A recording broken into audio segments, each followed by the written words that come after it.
পরশুরামের কথায় নন্দিনীর সিঁথিতে সিঁদুর পরিয়ে বিয়ে করে নিল বলরাম। লগ্নভ্রষ্টা থেকে বেঁচে গেল নন্দিনী।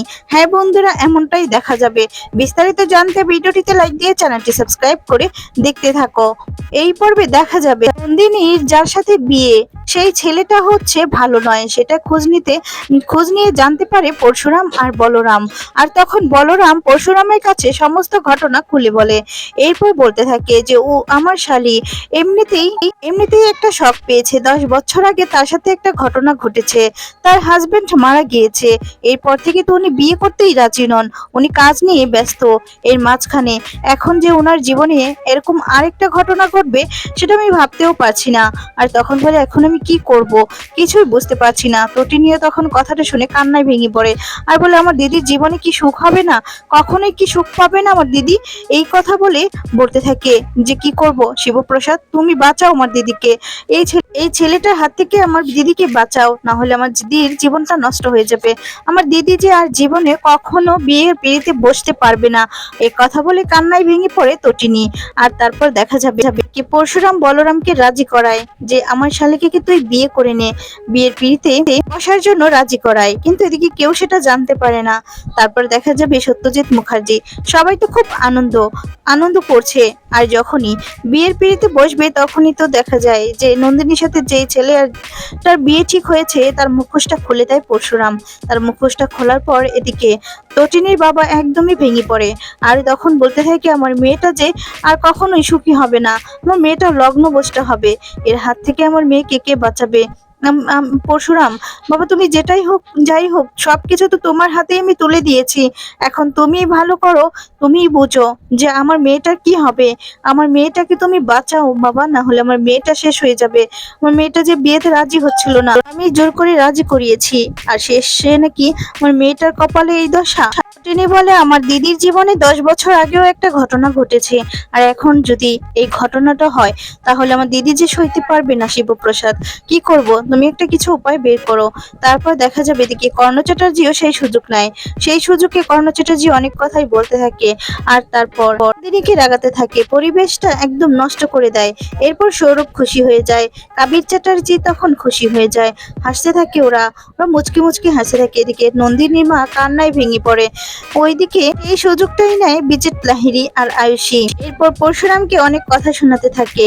তারপর দেখা যাবে পরশুরাম তার বন্ধু বলরামকে যেই কথাটা বলেছিল যে তুই আমার শালীকে কি বিয়ে করবি, তখন বলরামও রাজি হয়ে যায় নন্দিনীকে লগ্নভ্রষ্টা থেকে বাঁচাতে। এদিকে আয়ুষী আর বিজিত লাহিড়ীর প্ল্যানটাও ভেস্তে দেয়। আয়ুষী আর বিজিত লাহিড়ীর প্ল্যানটা ফেল করার পর দেখা যায় ঠিক পর থেকেই আগামী পর্বে রুদ্রশ্বাস ও টান টান উত্তেজনায় ভরপুর মহা ধামাকা। বলরাম যখনই লগ্নভ্রষ্টা হওয়ার হাত থেকে বাঁচাতে নন্দিনীকে বিয়ে করতে রাজি হয়ে যায়, তখন সেখানে উপস্থিতি ষড়যন্ত্রকারীদের মাথায় যেন বাজ ভেঙে পড়ে যায়। বলরামের এই সিদ্ধান্ত পরশুরামের শ্বশুর সত্যজিৎ মুখার্জি এবং নন্দিনীর মা স্বস্তির নিঃশ্বাস ফেলেন। কিন্তু চরম অপমানিত বোধ করে কর্ণ চ্যাটার্জি এবং তার ছেলে কাবির। কর্ণ চ্যাটার্জি সবার সামনে তীব্র উপহাস করে বলে ওঠে, এ কেমন বিচার সত্যজিৎ বাবু, শেষে কিনা রাস্তার ছেলের হাতে আপনার বাড়ির বড় মেয়েকে তুলে দিচ্ছেন। এর থেকে তো ওই আগের পাত্রই ভালো ছিল। এই কথা শুনে পরশুরাম আর চুপ থাকতে পারে না। সে গর্জে উঠে কর্ণ চ্যাটার্জিকে করার জবাব দেয়। পরশুরাম স্পষ্ট করে জানিয়ে দেয় যে বলরাম তার প্রাণের বন্ধু, সে কোনো রাস্তার ছেলে নয়। আর বলরামের পরিচয় সবকিছু আছে। বলরামের মতো এমন সৎ এবং সাহসী ছেলে নন্দিনীর জন্য আর দ্বিতীয় হতেই পারে না। তটিনীও এই সময় তার স্বামীর পরশুরামের পাশে শক্ত হয়ে দাঁড়ায়। তটিনী কর্ণ চ্যাটার্জিকে কাবিরকে আঙুল তুলে শাসিয়ে দেয় যে তার দিদির জীবনে নিয়ে কাউকে ছিনিমিনি খেলতে দেওয়া হবে না। তটিনীর চাচাতো বোন আরাধ্যা সেখানে দাঁড়িয়ে সব দেখলেও সে চুপ করে দাঁড়িয়ে থাকে, কারণ সে জানে তার শ্বশুর কর্ণ চ্যাটার্জি আর স্বামী কাবির এখানে সম্পূর্ণ অন্যায় করছে। কিন্তু এত সবের মাঝে হঠাৎ করেই এক নতুন বিপত্তি এসে হাজির হয়। মণ্ডপে দাঁড়িয়ে নন্দিনীর নিজের এই বিয়েতে অমত প্রকাশ করে বসে। সে কাঁদতে কাঁদতে তটিনী আর পরশুরামের দেখা যায় পরশুরামকে বলে, আমি তো 10 বছর আগে বিধবা হয়েছি, আমার জীবনে কোনো সুখ নেই। আমি বলরামের মতো একটা তরতাজা ভালো ছেলের জীবনকে নষ্ট করব না। বলরাম তো দয়া করে আমাকে বিয়ে করছে, কিন্তু আমি আমি কারো করুণার পাত্রী হতে চাই না, আমি হয়ে বাঁচতে চাই না। তখন তটিনী আর পরশুরাম মিলে নন্দিনীকে বোঝায় যে অতীতকে আঁকড়ে ধরে রাখলে চলবে না। বলরাম তাকে দয়া করছে না, বরং সম্মান করছে। বলরাম নিজেও তখন এগিয়ে এসে নন্দিনীকে কথা দেয় যে সে কোনোদিনও তাকে অসম্মান করবে না বা অতীতের কথা তুলে কষ্ট দেবে না। সারা জীবন সে নন্দিনীকে রানীর মতো করে আঁকলে রাখবে। বলরামের এই কথা শুনে, আন্তরিক কথাগুলো শুনে অবশেষে নন্দিনীর মন গলে যায় এবং সে বিয়ের পিঁড়িতে বসতে রাজি হয়। ঠিক সেই মুহূর্তেই বিয়ের মণ্ডপে ঘটে যায় আরেক বড় অঘটন। সেই কুখ্যাত গুন্ডা পাত্র যার সাথে নন্দিনীর বিয়ে বাতিল হয়েছে, সে তার দলবল আর অস্ত্রশস্ত্র নিয়ে বিয়ের আসরে হাজির হয়। সে এসে চিৎকার করে হুমকি দেয় যে আজ নন্দিনীর বিয়ে হয় তবে তার সাথেই হবে, নইলে নন্দিনীকে জোর করে তুলে নিয়ে যাবে, এই মণ্ডপে সবাই শেষ করে দেবে এই মণ্ডপটাকে। এরপর দেখা যাবে ভয়াবহ দৃশ্য দেখে আরাধ্যা, আয়ুষী আর নন্দিনীর মা প্রচন্ড ভয় পেয়ে যায়। কিন্তু আড়ালে দাঁড়িয়ে থাকে পরশুরামের শত্রু এবং প্রাক্তন বন্ধু সৌরভ। মনে মনে খুব খুশি হয়। সৌরভ তো চাইছিল যে পরশুরামের চরম ক্ষতি হোক আর এই বিয়েটাও ভেঙে যাক, কিন্তু পরশুরাম আর বলরাম কি সেটা এত সহজেই দেবে হতে?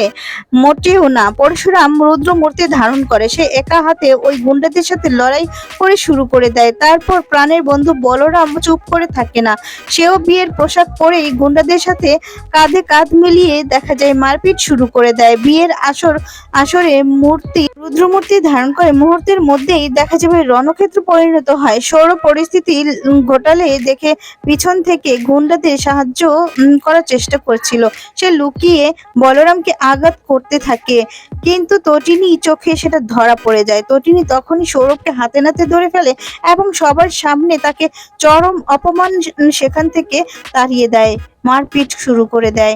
অবশেষে পরশুরাম আর বলরামের শক্তি কাছে কেউ পারে না, গুন্ডারা হার মানতে বাধ্য হয়ে যায়। পরশুরামের আগেই পুলিশকে খবর দিয়ে রেখেছিল, তাই পুলিশ এসে এই কুখ্যাত পাত্র এবং তার গুন্ডা বাহিনীকে অ্যারেস্ট করে নিয়ে যায়। সমস্ত বাধা বিপত্তি আর ঝড়-ঝাপটা পেরিয়ে অবশেষে মণ্ডপে শুরু হয় নন্দিনী আর বলরামের বিয়ে পবিত্র কাজ। পুরোহিতের দেখা যায় মন্ত্রোচ্চারণ আর শঙ্খ উলুধ্বনির মধ্যে দিয়েই বলরাম নন্দিনীর স্মৃতিতে সিঁদুর পরিয়ে দেয়। এই সুন্দর মুহূর্ত আর আবেগঘন দৃষ্টি দেখে দেখা যায় সত্যজিৎ মুখার্জি আর নন্দিনীর মায়ের চোখে জল ভরে ওঠে। বিয়ে সম্পূর্ণ হওয়ার পর বলরাম আর নন্দিনী যখন দেখা যায় গুরুজনদের আশীর্বাদ নিতে যায়, তখন বিজেত লাহিড়ী আর আয়ুষী লজ্জায় ও রাগে সেখান থেকে সরে যায়। তাদের এত বড় ষড়যন্ত্র আর আজ পরশুরাম আর বলরামের জন্য জলে চলে গেল। কর্ণ চ্যাটার্জি আর কাবিরও দাঁতে দাঁত চেপে নিজেদের ক্ষোভ প্রকাশ করে, কারণ তারা বুঝতে পারে যে পরশুরামের মতো একজন বুদ্ধিমান ও শক্তিশালী মানুষের কাছে হারানো এতটা সহজ নয়। এরপর শুরু হয় নন্দিনীর বিদায় পর্ব। তটিনী তার দিদিকে জড়িয়ে ধরে ও অঝরে কাঁদতে থাকে। সে বলরামের হাত ধরে বলে যে সে যেন তার দিদিকে সবসময় আঁকলে রাখে, কখনো যেন আর চোখের জল ফেলতে দেয় না। বলরাম মুচকি হেসে তটিনীকে আশ্বাস করে, আর এইভাবেই দেখা যায় সমস্ত চক্রান্তদেরকে হারিয়ে দিয়ে পরশুরাম আর তার সবচেয়ে প্রিয় বন্ধুর সাথে নিজের শালিকাকে বিয়ে দিয়ে নতুন এক দৃষ্টান্ত স্থাপন করে। আগামী দিনগুলো বলরাম আর নন্দিনীর নতুন জীবন কেমন হবে, আর চরম অপমানিত হয়ে সৌরভ, বিজেত লাহিড়ী বা কাবিররা নতুন কি ভয়ঙ্কর চক্রান্ত করবে, সেটাই এখন দেখার বিষয়। পরবর্তী চমকপ্রদ আপডেট পেতে আমাদের চ্যানেলের সাথেই থাকুন। আমাদের চ্যানেলটি সাবস্ক্রাইব করে ধন্যবাদ।